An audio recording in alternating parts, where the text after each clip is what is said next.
Hey cats, what's happening? It is a very windy day with scattered showers. This morning I was in the house doing everything that I could. I vacuumed, I cleaned, I did laundry, I took care of things that needed to be taken care of. But when all that indoor work was done, there wasn't a whole lot that I could do outdoors.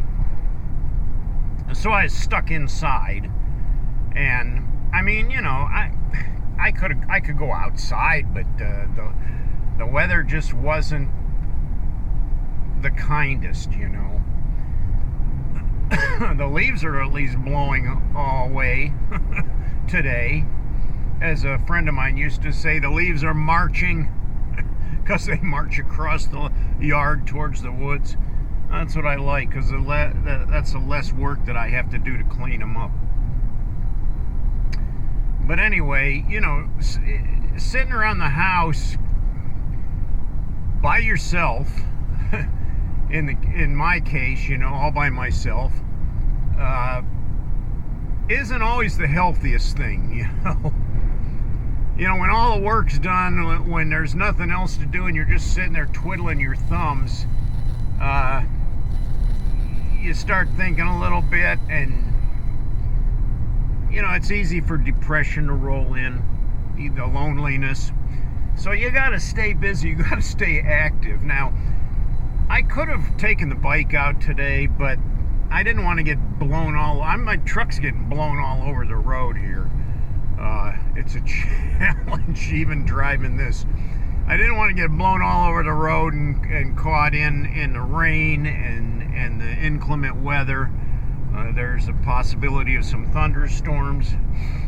So to avoid going stir crazy, I really needed to get out and you know, just kind of find something to do.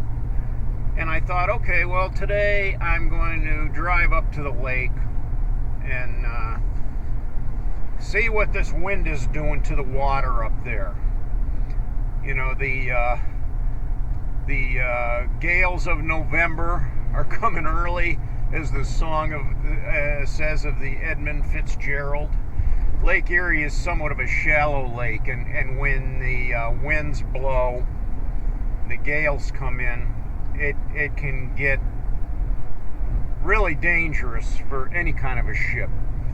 And the Edmund Fitzgerald, which was an ore ship, was lost at sea. Not on Lake Erie, but Lake Erie can get just as bad too. There's always boaters up there that lose their lives, that have to be rescued. So anyway, that's where I'm heading. But my brother got a hold of me today, and he told me that he's going on a ride tomorrow. Now, he's got the adventure bike, and he said, you know, hey, you're going to join me? I'm packing up all my gear, and I'm heading out for a couple days. I'm going on my adventure bike on the Goat. I said, what's the Goat? He said, it's the Great Ohio Adventure Trail. It's over 1,000 miles. It goes from the Ohio River all the way up to Lake Erie. Yeah, over 1,000 miles. I think it was like 1,200 miles or something, the whole thing. Well, he's not going to do the whole thing. He was going to do a section of it and, you know, camp out somewhere along the way. So I pulled up, and you pull up the videos on it of the Goat, the GOAT, the Great Ohio Adventure Trail. And this guy's mapped out a route that you can take on your motorcycle, and most of it is on unpaved roads. You know, gravel, dirt, really back roads. Some of them not much more than a trail, but you know, my brother's got the adventure bike, so he's going to do that. Now, you know, I watched a couple of those videos, and I thought, yeah, it would be doable on my Harley. It would be doable. But with this short a notice, I'm not in a situation to take off tomorrow. So he's going to do this one on his own. But maybe in the future I will join him on one of these adventures on this, because he said he's just going to do one section of it and ride up to Lake Erie. But he said maybe next summer he wants to ride all the way down to the Ohio River on this Great American Adventure Trail. So I thought, well, that might be challenging, but it can be done. It can be done. And I have the skills, on and off-road. I don't know how well off-road my Harley will do if it rains, because some of those trails will turn into mud real quick, where an adventure bike is more apt to do off-road. It's designed for on and off-road, where my Harley is pretty much designed for road and not so much off-road. So anyway, yeah, I'm not going to do that with him this time, but I will consider it in the future. Maybe I'll go out and buy that Yamaha KLR, that I was looking at. I haven't really given it a whole lot of consideration, because I love riding my Harley. And I don't know how much I would ride the KLR. It would probably just sit in my garage for the most part. And then again, it might be real fun to ride, and I might take it out more and give my old Harley a rest.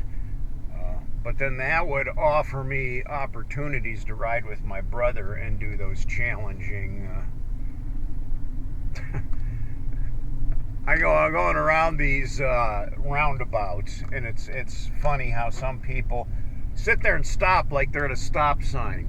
No, it's yield. You just keep on going. You don't have to stop. You really don't. If you know how to merge and you know how to yield, you can keep right on going. So anyway, yeah, let's head up to the lake and see what it looks like up there today.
Wow, what a great place to clear my head. I'm the only one here. This is incredibly nice. So I'm just going to kind of walk the beach and listen to the waves. Kind of soothing.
Many years ago, when I walked this section of beach, there was no beach. The water was crashing right up against the rocks there, against the cliff. And there was a little ledge you could walk along. And I would see how far along I could go. Now you got this big, broad beach here that goes all the way down to the point. So for once, I can stroll right along and go all the way to the end.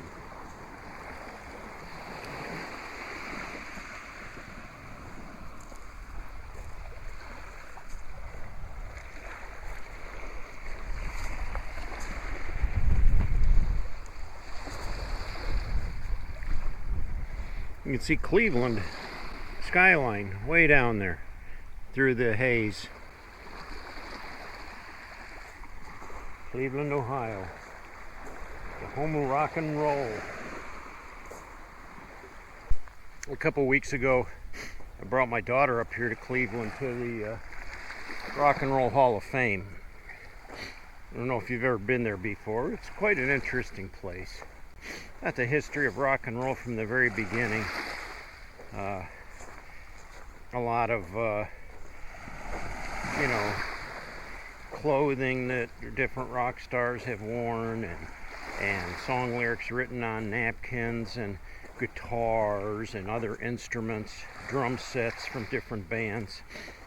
A lot of videos and just some real interesting information. I mean, we had a great time, and saw some really cool displays while we were there. And then afterwards we went out to eat at a Mexican restaurant. So it was a wonderful day that I had to spend with my daughter, and those times are cherished no matter what you do with family. But that was kind of special, checking out the Rock and Roll Hall. It happened to be in what they call the induction party. It was before the induction ceremony, and they actually had like places where you could vote for your favorite rock musicians. Then I don't know if that's how they take the poll or what, but they had some live bands playing and different things. So it was fun. It was interesting.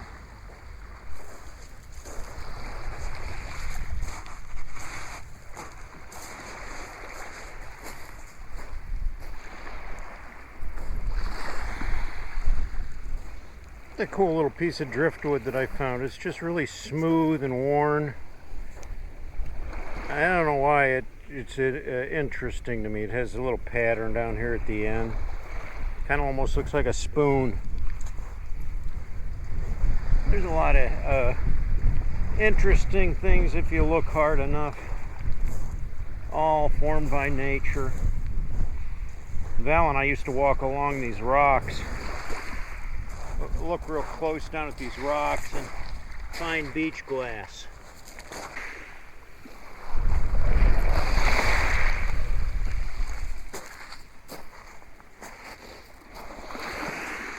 Much easier to find in the summer when the sun's shining and it sparkles. They're just pieces of glass that have been tumbled, and they're nice and round. And we used to collect tons of them, and use them for crafts and things like that. But I've got so much of it from all the times that her and I had collected them. I really don't need any more. It is kind of fun though. It's like hunting for gems.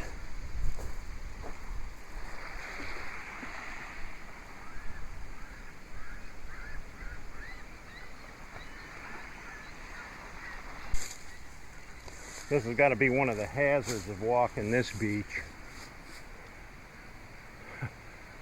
See those trees? They're getting ready to go. I don't think you want to walk real close to the edge. I don't know, the way I look at it, the odds of one of them falling right now are probably 1 in a million, but you never know. People have lost their lives in stranger ways. I think a geologist would find this somewhat interesting.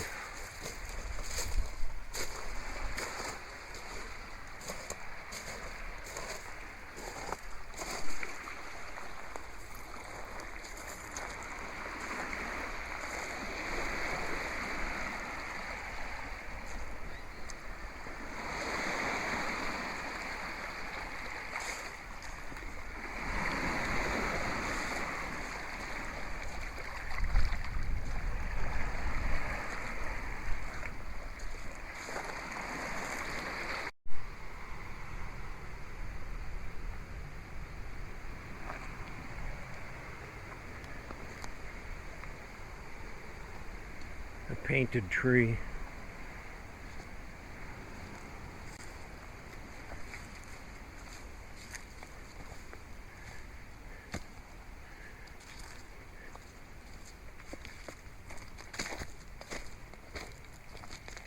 I don't know what this area is, if it's private property.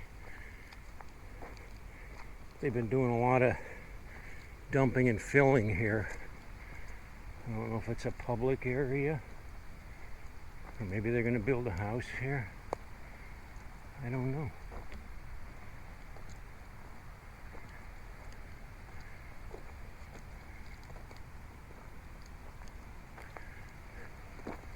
There's a pier right there.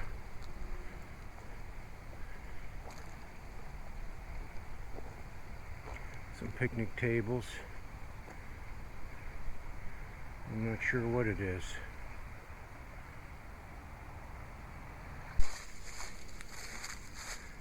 That appears to be some kind of a kayak or canoe rental.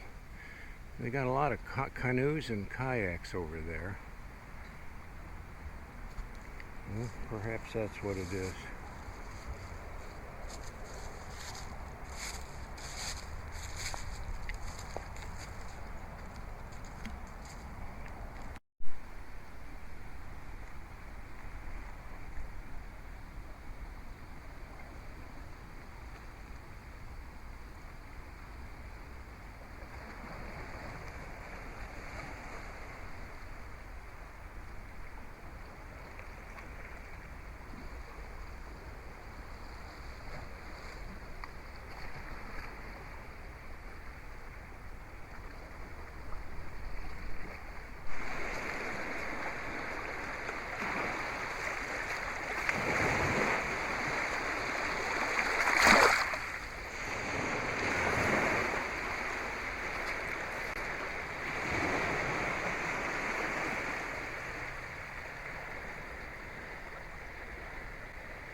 And of course they have some interesting information on riptides because they do happen here on the lake. And the Lake Erie Water Trail. You can paddle from here, Huntington Beach. You can go all the way past downtown Cleveland, all the way up to Euclid. So it would be quite a paddle. And what goes down must go back up. I think that's kind of the opposite of the phrase, what goes up must come down. But I've already gone down. Now I gotta hike back up.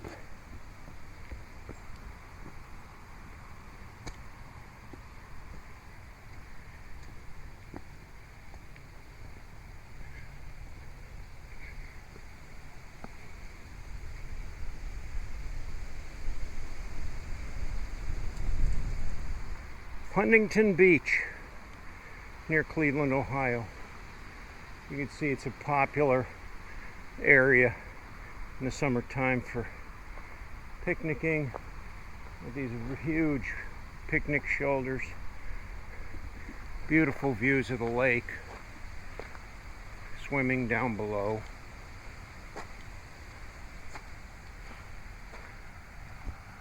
A nice playground there for the kids.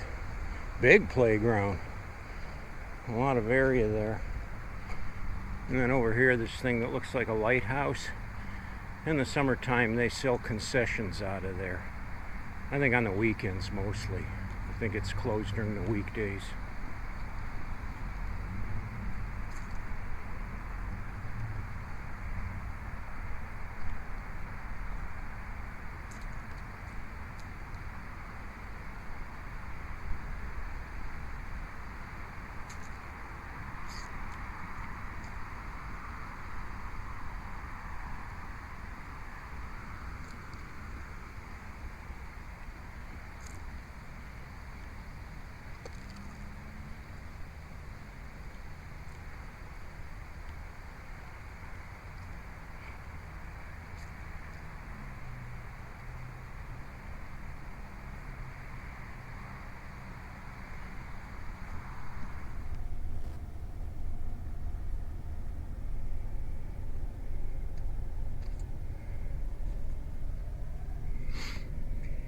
Well, cats, thanks for hanging out with me today. I was able to clear my head. Got a good walk in, actually a good hike. A little bit of exploration. Worked up a sweat, and I that's good. I need that. If you like this video, hit me with that thumbs up, and if you haven't yet, please subscribe and continue to join me on these adventures. Till next time, cats, I'll catch y'all later.